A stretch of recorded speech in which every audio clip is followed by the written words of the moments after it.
하나님 사랑으로 넉넉히 이기느니라.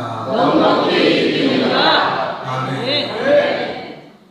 여러분, 우리는 하나님의 능력이 얼마나 크고 위대한가를 우리가 입술로는 고백하고 생각으로는 이야기하지만, 하나님이 나를 얼마나 사랑하시고 또 그리고 하나님의 그 능력이 얼마나 내게 크게 임할 수 있고, 그리고 나의 삶을 송두리째 바꿀 정도의 엄청난 기적과 능력을 일으킨다는 사실에 대해서 우리는 실제적인 생활에서 경험하지 못하는 사람들이 너무 많아요.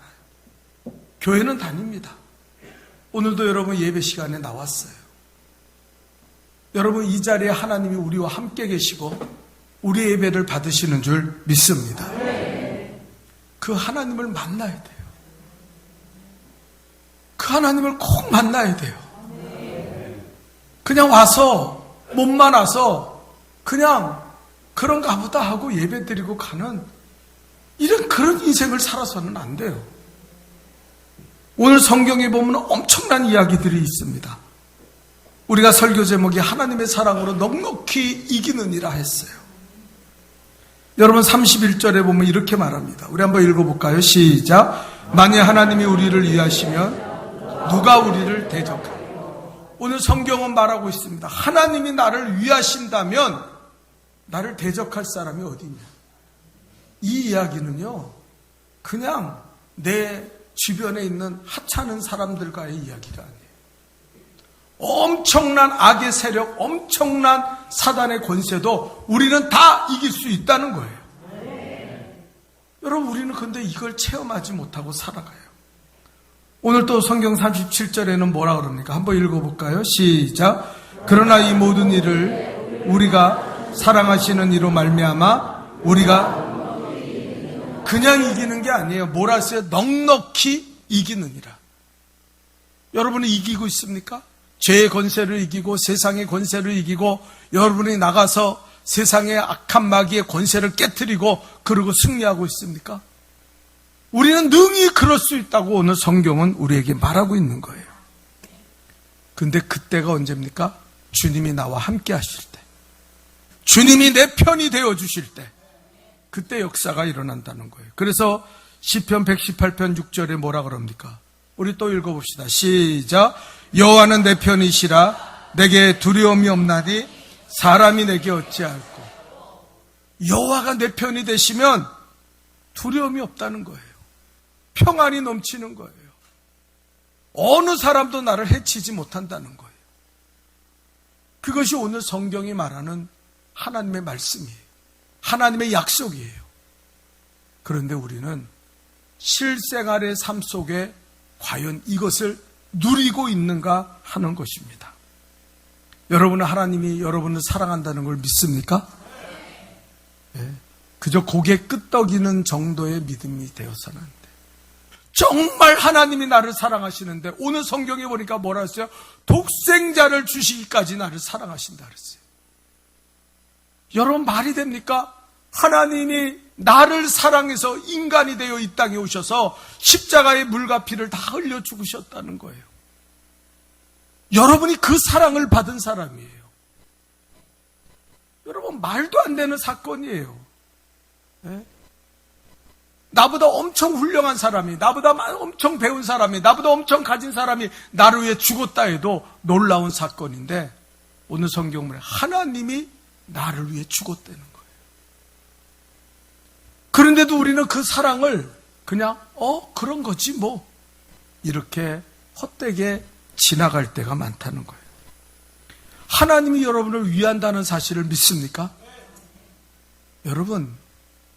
여러분이요, 하나님이 나의 편이 돼서 나를 위하고 계신다는 사실을 모르는 사람들이 너무 많아요. 그래서 조그만 어려움이 있어도 불평하고 원망하고 아유 끝났어, 나는 힘들어, 나는 어떤 사람은 기도할 힘도 예배드릴 힘도 모든 것도 잊어버리고 그냥 형식적으로 습관적으로 주님 앞에 나와서 그냥 1시간 때우고 돌아가면서 아유 오늘 예배 드렸네, 그런 능력 없는 신앙을 살아간다는 거예요. 여러분, 이게 너무 안타까워요. 여러분과 저는 이렇게 살지 않기를 축원합니다. 이렇게 살아서는 안 돼요. 예? 하나님은 능력이에요. 우주 만물을 만드신 분이고 인간의 생사복을 주관하시는 하나님인 줄 믿습니다. 그 하나님은 못 고칠 병이 없어요. 가난한 우리를 부유케 하시는 분이고 원수가 한 길로 우리를 치러 왔더라도 7길로 도망가게 하시는 놀라운 승리의 하나님인 줄 믿습니다. 그런데 과연 우리의 삶 속에 이것을 체험하냐 하는 거예요. 오늘 성경은 하나님이 사랑하는 자, 하나님의 사랑을 믿는 자들에게는 어떤 역사가 일어난다고 그랬어요. 하나님이 내 편이 되고 하나님이 나를 위하시면 어떤 역사가 일어난다고 말하고 있습니까? 그 첫 번째가 이렇게 말합니다. 우리 한번 다 같이 읽어볼까요? 시작. 우리를 대적할 자가 없습니다. 31절입니다. 다 같이 읽어봅시다. 시작. 그런즉 이 일에 대하여 우리가 무슨 말을 하리요? 만일 하나님이 우리를 위하시면 누가 우리를 대적하리요? 여러분, 때로는 우리를 대적하는 게 여러분 사람일 수도 있고요. 또 영적으로 보면 악한 마귀는 지금도 우는 사자같이 삼킬 자를 찾으며 우리를 절망시키고 좌절하게 만들고 우리를 죄 가운데 빠지게 만듭니다. 아주 무능력한 그리스도인이 되게 만들어요. 너 교회 다녀? 얼마든지 다녀라. 너 교회 나가? 너 집사야? 권사야? 장로야? 얼마든지 직분 받아라. 그런데 하나님의 능력이 없어. 하나님의 사랑을 믿지 않아. 그냥 형식적으로 나가서 몸만 나가서 예배 드려. 너의 삶이 그리스도로 말미암아 변화될 것을 기대하지 마. 그렇게 사는 사람들이 너무 많다는 거예요. 왜요? 우리가 하나님의 사랑을 받은 자라면 우리를 대적할 자가 없다는 사실에 대해서 우리는 인정하지 않고 살아간다는 거예요. 여러분 예배 드릴 때 어떤 사람의 모습은 완전 무능력자예요. 완전히 믿음이 떠나갔어요. 겨자씨만한 믿음도 없어요. 그냥 앉아 있는 거예요. 네? 그러니 그 삶이 얼마나 피폐되고 얼마나 안타깝습니까? 그런 삶을 살아서는 안 된다는 거예요. 여러분 저는 얼마 전에 이런 이야기를 했어요. 브루스 올슨이라는 사람이 있는데 이분은 선교사님이에요. 400년 동안 외부 사람이 들어가지 못한 콜롬비아 정글 이 모틸던 부족이라는 곳에 가서 복음을 전하신 분이에요. 이분은 16세 때 선교사로 부름을 받고 19세 때 나는 미전도 종족, 한 번도 복음이 전파되지 않은 모틸던 부족을 향해서 복음을 전하겠다고 그 정글로 들어갔어요. 이 모틸던 부족은 아주 강폭하고 아주 포악한 그런 부족입니다. 아이들이요 부모가 없으면요 고아들을 갖다 표범에게 먹이로 줘요. 너 같은 건 살 필요 없다. 노인을 공경하는 거예요? 절대 없어요. 늙으면 쓸모없는 인생이라 그래서 갖다 내버립니다. 그게 그들의 일상이에요. 그래서 이 올슨 선교사가 그 정글로 들어가 모틸던 그 부족에게 갔을 때 그들은 독화살을 싸고 그리고 그를 잡아다가 그리고 매를 치고 창으로 찌르면서 괴롭혀요. 죽이려고 들었어요. 그래서 그 사람들이 그렇게 함으로 말미암아 선교는커녕 그 지역에 들어가지도 못하고 뛰쳐나왔어요. 그리고 창자국에 맞은 치료를 하고 그 다음에 매 맞은 자국을 치료한 다음에 놀라운 사건은 이 올슨 선교사는 다시 그곳으로 들어갔어요. 사람들은 만류했습니다. 더 거기 들어가면 죽어. 그런데 아니요. 하나님의 사랑으로 넉넉히 이길 수 있다고 말했어요. 나는 하나님의 능력을 믿습니다. 그러면서 그는 들어갔어요. 여전히 그들은 적대적이고 그를 잡아다가 그들의 감옥에 가두고 학대하기 시작했어요. 그런데 놀라운 사건은 이 올슨 선교사는 한 번도 인상을 쓰거나 화를 낸 적이 없어요. 기쁨이 충만했어요. 지난주에 말씀드렸잖아요. 너희 기쁨이 충만하리라. 그 기쁨이 충만하니까요. 그 감옥에 지나가다가 그 올슨 선교사를 본 그 모틸던 부족이 너무 이상한 거예요.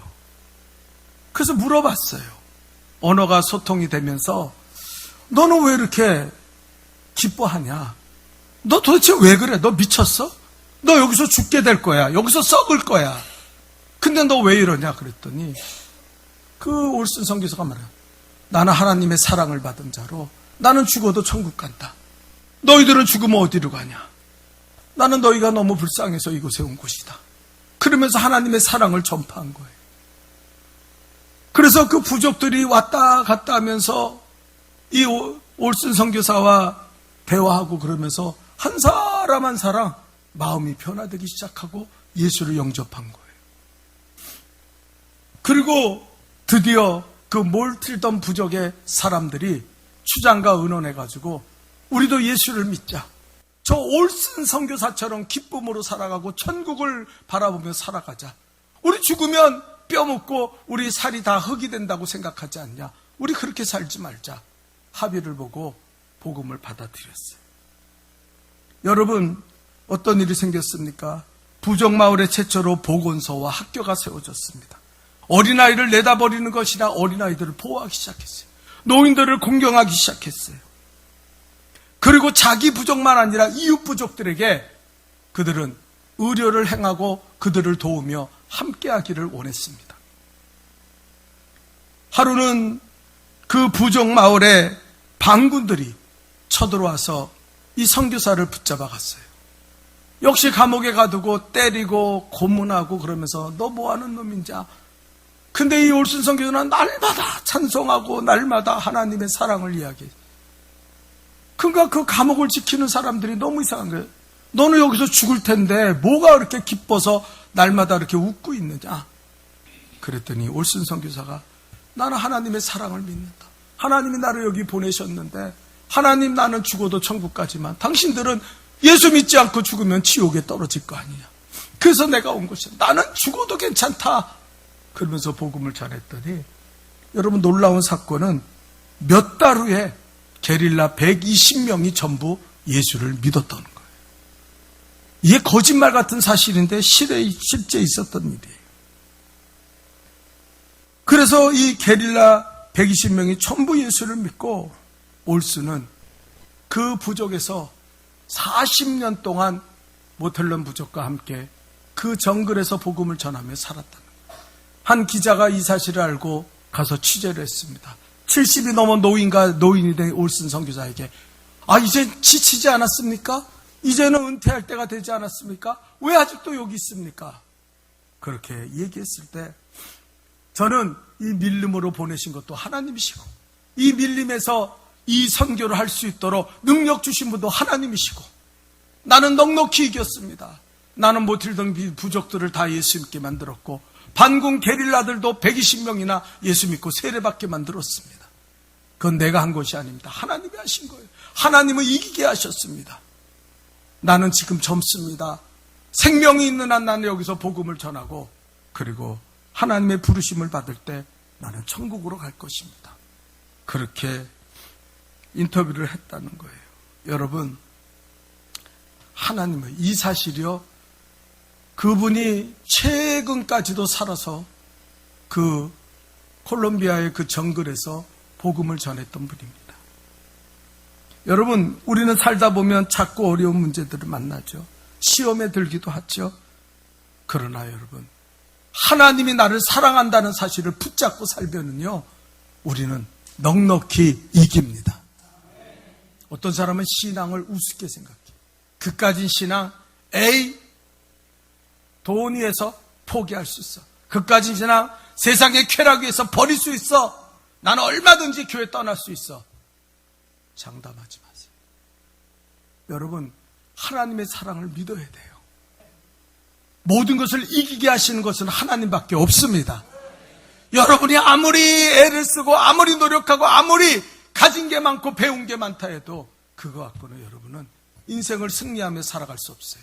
절대 승리할 수 없습니다. 이 모든 것을 주시는 분은 하나님인 줄 믿어야 돼요. 하나님은 모든 것을 주신다 그랬어요. 믿는 자에게. 여러분, 그래서 우리는 어떻게 해야 됩니까? 성경을 통해서 하나님이 나의 아빠 되심을 날마다 묵상하며 살아야 돼요. 아멘. 여러분, 묵상하며 살아야 돼요. 요한복음 1장 12절에 뭐라 그럽니까? 네. 우리 다 같이 읽어봅시다. 시작. 영접하는 자, 그 이름을 믿는 자들에게는 하나님의 자녀가 되는 권세를 아멘. 아멘. 여러분은 하나님의 자녀예요. 이 권세가 얼마나 놀라운지 아십니까? 이 권세를 잃어버린 사람들이 너무 많아요. 성경이 뭐라 그럽니까? 예수를 영접하면 여러분은 하나님의 자녀라 그랬어요. 자녀. 하나님이 여러분을 책임져 주신다는 거예요. 아빠, 아버지가 된다는 거예요. 우리 성경 갈라디아서 4장 6절을 또 한번 읽어봅시다. 여긴 뭐라고까지 이야기해요? 다 같이 읽읍시다. 시작. 너희가 아들이므로 하나님이 그 아들의 영을 우리 마음 가운데 보내사 아빠 아버지라 부르게 하셨느니라. 여러분, 하나님은 왜요? 거룩하신 하나님, 위대하신 하나님, 저 하늘에 계신 하나님, 그게 아니에요. 뭐라 그래요? 아빠. 그 하나님은 여러분 곁에 있어요. 여러분과 함께 하세요. 여러분이 일어날 때도 그 하나님은 여러분을 부축해 주시고, 여러분이 어려운 길을 걸어갈 때도 그 하나님은 여러분을 등에 업고 내가 네 아빠야. 아빠 하나님이라 그랬어요. 근데 그 아빠를 잃어버린 사람들이 너무 많아요. 고와 같이 사는 사람들이 너무 많아요. 세상에서 치이고 싸우고 고통받으면서 그러면서 그 영혼이 피폐되는 사람들이 얼마나 많은지 몰라요. 왜 그렇습니까? 그 하나님이 내 편이 된다는 사실을 잃어버려서 그래요.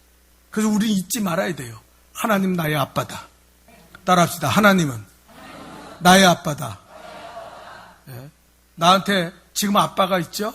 그 아빠 말고 또 아빠가 있는 거예요.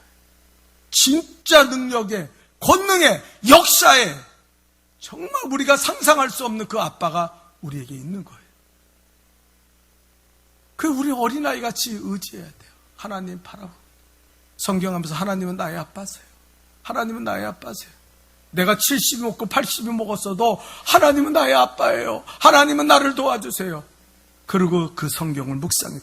여러분 시편 23편을 보면은 우리 한번 다 같이 한번 읽어봅시다. 23편 시편 다 같이 시작. 여호와는 나의 목자시니 내게 부족함이 없으리로다. 그가 나를 2절 좀 빨리빨리 해라. 에휴, 참. 2절 시작. 그가 나를 푸른 풀밭에 누이시며 쉴만한 물가로 인도하시는도다. 내 영혼을 소생시키시고 자기 이름을 위하여 의의 길로 인도하시는도다. 내가 사망의 음침한 골짜기로 다닐지라도 해를 두려워하지 않을 것은 주께서 나와 함께 하심이라. 주의 지팡이와 막대기가 나를 안위하시나이다. 주께서 내 원수의 목전에서 내게 상을 차려주시고 기름을 내 머리에 부으셨으니 내 잔이 넘치나이다. 내 평생의 선하심과 인자하심이 반드시 나를 따르리니 내가 여호와의 집에 영원히 살리로다. 아멘. 이 시편의 다윗의 고백이 여러분의 고백이 될 수 있기를 축원합니다. 나는 이거 우리 성도들이 외웠으면 좋겠어요. 그리고 매일같이 삶 속에서 이것을 묵상하며 살았으면 좋겠어요. 여호와는 나의 목자시다. 여호와는 나의 아빠시다. 내게 부족함이 없다. 푸른 풀밭 맑은 시냇 물가로 나를 인도하신다. 사망의 음침한 골짜기를 할지라도 하나님은 그의 지팡이와 그의 막대기로 나를 안위하신다. 내 원수 앞에서 상을 베푸시고 인자하심과 선하심이 넘친다. 여러분 얼마나 행복해요. 얼마나 기쁨이 충만합니까? 그런데 아빠를 잃어버린 고아들이 교회 안에 너무 많다는 거예요. 왜요? 하나님의 말씀을 묵상하지 않고 살기 때문에. 여러분 하나님 말씀이 얼마나 중요한지 아세요? 그 말씀을 주야로 묵상할 때 나의 삶이 바뀌어지고 나의 모든 것이 그 능력 가운데 임하게 되는데, 너무나 많은 사람들이 하나님의 말씀을 전혀 묵상하지 않기 때문에 아빠 아버지를 잃어버리고 살아간다는 거예요. 이건 비극이에요. 병든 자가 있습니까? 주님은 십자가에 못 박히심으로, 주님이 십자가에 채찍을 당하심으로 내 병이 나았다. 내가 너희를 낳았다. 묵상하면 되잖아요. 가난한 자, 주님은 나를 부유케 하기 위해서 가난하게 되셨다. 나는 하나님으로 부유케 된다. 장사 안 된다고요? 일하는 게 막힌다고요? 걱정하지 마세요. 하나님이 함께 하시면 됩니다. 여러분 그걸 알아야 돼요. 그래서 우리는 하나님이 모든 것을 주신다는 것을 믿고 모든 것을 허락한다는 걸 믿고 우리는 모든 것에 하나님의 말씀을 묵상하며 살아야 돼요. 자, 오늘부터라도 하나님의 말씀을 묵상하는 성도들이 되시기를 주님의 이름으로 축원합니다. 두 번째입니다. 다 같이 읽어봅시다. 시작. 우리에게 모든 것을 32절 읽어볼까요? 시작. 자기 아들을 아끼지 아니하시고 우리 모든 사람을 위해 내주시니가 어찌 그 아들과 함께 모든 것을 우리에게 주시지 아니하겠느냐. 여러분, 하나님은 모든 것을 주십니다. 아멘이에요? 여러분, 갈급하죠? 여러분, 갈급하고 뭔가 갈증을 느끼면서 살죠? 어떤 사람은 마음의 갈증을 느껴요. 뭘 해도 행복을 못 느끼는 사람들이 있어요. 입술을 열면 자꾸 불평이 터져나오는 사람이 있어요. 사랑하는 아내를 보고 남편을 보면 기쁨이 충만해야 되는데 짜증이 날 때도 있어요. 내 자식을 보면서 그 자식 때문에 내가 평안을 누려야 되는데 그 자식을 보면 앞길이 캄캄한 것 같고 아이고 쟤는 어떻게 저렇게 사나, 그런 사람들이 있어요. 여러분, 왜 그래요? 하나님의 사랑을 인정하지 않기 때문에 그래요. 하나님은 여러분의 모두의 삶을 완벽하게 행복하게 할 수 있습니다. 만족시킬 수 있습니다. 병든 사람 있습니까? 여러분이 오늘 지금 그 하나님을 만난다면 여러분은 어떠한 병이라도 치료받을 수 있습니다. 그게 암이라도 예수님은 치료하시는 줄 믿습니다. 근데 우리는 그 능력의 하나님, 그 사랑의 하나님을 잃어버리고 살 때가 많아요. 의심하지 말아야 된다는 거예요. 여러분, 제가 언젠가 몇 년 전이죠, 강원도 그 전방에 있는 교회를 탐방한 적이 있어요. 뭐 여행 가운데 그 교회에 했는데 거기는 아주 작은 연천읍이라고 아주 작은 읍인데 인구가 전체 합쳐서 2만 명 정도밖에 안 돼요. 그런데 엄청나게 크게 잘 지은 교회가 있고 거기에 그 교회에서 운영하는 카페가 있어요. 그래서 야, 이런 데도 어떻게 저렇게 큰 교회를 지었는가. 근데 그때 담임 목사이신 박진구 목사님이 우리에게 그 교회에 대해서 설명을 해주는 거예요. 자기네 교회가 2,800평을 어떤 분이 돌아가시면서 장로님이 기증하셔서 거기에 교회를 졌는데 워낙 땅이 넓으니까 그래서 거기다가 그때 성도들이 100명도 안 모이는데 1,300석의 큰 교회를 짓고 그 옆에다는 카페를 지은 거예요. 3층이나 되는 카페를 지었어요. 그거 뭐예요? 다 빚으로 지은 거예요. 근데 교회가 부흥할 줄 알았는데 부흥도 안 되고 빚더미에 앉아서 맨날 이자 갚기에 허덕이고 또 성도들에게 여러분 우리 열심히 기도합시다. 또 뭐 성도들도 그냥 다 이렇게 움직이지 않는 거예요. 근데 이 목사님 15대 담임 목사님 박진구 목사님이 부임했다는 거예요. 교회가 꼴이 아니에요. 1,300평이면 뭐합니까?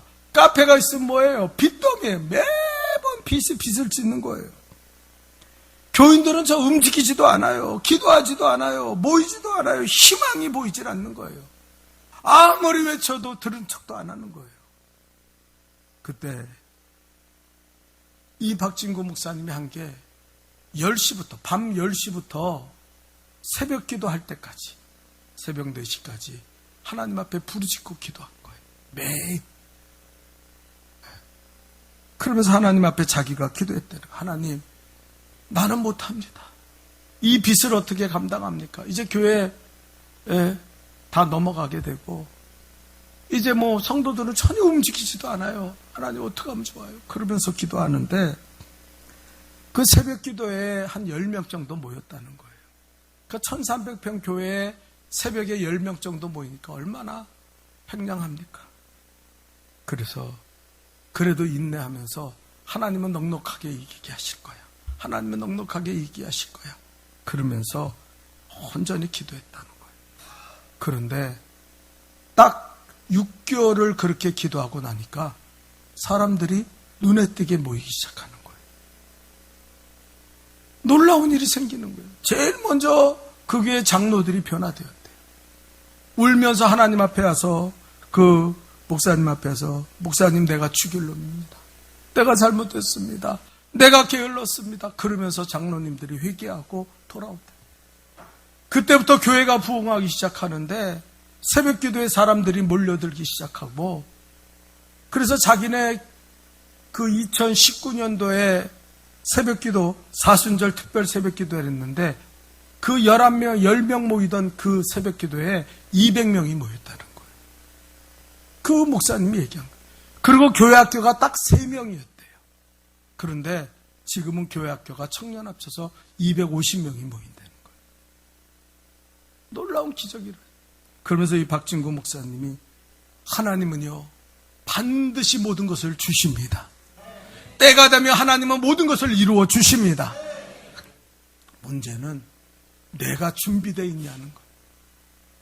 여러분 하나님의 능력을 믿고 기도하고 하나님이 독생자까지 우리를 주셨는데 우리는 어떡합니까? 기도하지 않는 거죠. 그러면 어디서 성경이 뭐래? 너희가 구하여도 그저 너희가 얻지 못하면 구하지 아니함 때문이라고 성경은 말하고 있잖아요. 네? 하나님은 그때까지 기다리는 거예요. 너희가 구할 때까지, 너희가 내가 주는 그날을 바라보며 하나님 믿음으로 설 때까지 내가 지금 기다리고 있다. 하나님은 모든 것을 주시는 분이에요. 아멘입니까? 여러분 이걸 잊지 말아야 돼요. 세 번째입니다. 우리 다 같이 읽어봅시다. 시작. 누구도 우리를 정죄하지. 34절 읽어볼까요? 시작. 누가 정죄하리요? 죽으실 뿐 아니라 그는 하나님 우편에 계신 자요. 이 34절 한 절에 너무 놀라운 내용이 있어요. 첫째는 그가 우리를 위해 죽으셨다. 그 말은 뭡니까? 예수님이 우리의 죄값을 다 치러주셨다는 거예요. 여러분 누구도 여러분을 정죄할 수 없는 줄 믿습니다. 우리가 어떨 때는 기도하고 신앙생활 야 너 같은 게 복을 받아. 야 너 똑바로 살아. 그런데 아니요. 십자가를 붙들고 회개하면 어떤 죄라도 다 용서받을 수 있어요. 그래서 그가 우리를 위해 죽으셨다고 말하는 거예요. 또 오늘 34절에 뭐랍니까? 주님께서 부활하셨다. 아멘. 네? 그럼 뭐예요? 죄의 권세를 깨트렸다는 거예요. 아멘. 우리는 죄를 이길 수 있습니다. 사단의 저주를 이길 수 있습니다. 여러분 사단에게 묻혀 살지 마요. 사단은 우리에게 넌 안 돼, 너는 할 수 없어, 너는 미련해, 하나님은 너를 축복하셔야 돼요. 그런 소리. 예수의 이름으로 떠나갈 지어다 명령하세요. 그리고 하나님의 사랑을 붙잡으세요. 또 오늘 34절의 세 번째는 뭡니까? 따라합시다. 하나님 우편에 앉아 계시다. 하나님이 우리를 위해 변호하고 예수님이 우리를 위해 변호하고 있다는 사실을 가리키는 거예요. 여러분 우리에게 변호사가 있어요. 여러분 삶 속에서 어려움을 당할 때마다 여러분 혼자서 고민하잖아요. 근데 변호사가 있다면 얼마나 좋아요. 그분이 우리를 대신해서 다 처리해줘요. 이러이러한 문제, 법적인 문제 다 해서 가장 좋은 길로 우리를 인도하는 거예요. 바로 예수님이 그 역할을 하고 계시다는 거예요. 마지막 네 번째 뭐라 했습니까? 따라합시다. 우편에서 우리를 위해 간구하십니다. 주님이 지금도 나를 위해 기도하고 계시다는 거예요. 아멘입니까? 여러분은 기도하지 않지만 하나님은 기도하고 계세요. 예수님은 나를 위해 간구하고 있어요. 하나님, 저 최 목사 하나님 믿음 주세요. 저 최 목사 죄에 빠지지 않게 도와주세요. 저 최 목사 하나님 아버지여 부정적인 심령에 사단에 묶이지 않도록 하나님 도와주옵소서. 그렇게 나를 위해 중보기도 하고 있다는 거예요. 우리를 정죄할 사람이 없습니다. 우리는 막을 사람이 없다는 거예요. 여러분은 축복의 사람이 돼야 돼요. 반드시 축복의 사람이 돼야 돼요. 하나님이 함께 하실 줄 믿습니다. 자, 오늘 결론은 뭡니까? 38절 따라합시다. 내가 확신하노니 확신하십시오. 확신하시기를 축원합니다. 오늘 이것만 붙잡고 나가면 돼요. 그래서 39절 하반절에 뭐라 그럽니까? 읽어봅시다. 시작. 우리를 우리 주 그리스도 예수 안에 있는 하나님의 사랑에서 끊을 수가 없느니라. 끊을 수가 없어요. 끊을 수가 없어요. 네. 결코 하나님은 여러분과 나를 포기하지 않습니다. 아멘이죠? 여러분, 하나님은 여러분은 나를 방치해 놓지 않아요. 우리가 신앙생활 하다 보면 하나님을 잃어버리면요, 하나님이 나를 방치해 놓은 것처럼 여겨져요. 하나님이 나를 버리신 것처럼 여겨져요. 그러나 하나님은 한 번도 그렇게 안 한다는 거예요. 우리가 근심하는 거는요, 아무 의미가 없어요. 옛날에 어떤 분이 병원에 갔더니요, 좀 속이 안 좋아서 병원에 가서 진찰을 받고 했더니 이렇게 보니까 암이라고 적혀있다. 슬쩍 봤는데 거기에 속은 암이라고 붙여있대. 깜짝 놀라서 아유, 나는 죽었구나 이제. 그래서 물어봤대요, 의사한테. 고민하면서 내가 암인데 속은 암이 뭡니까? 그때 의사가 이렇게 쳐다보더니 아들이, 그거 제 이름인데요, 제가 소씨고 이름이 근암입니다. 여러분,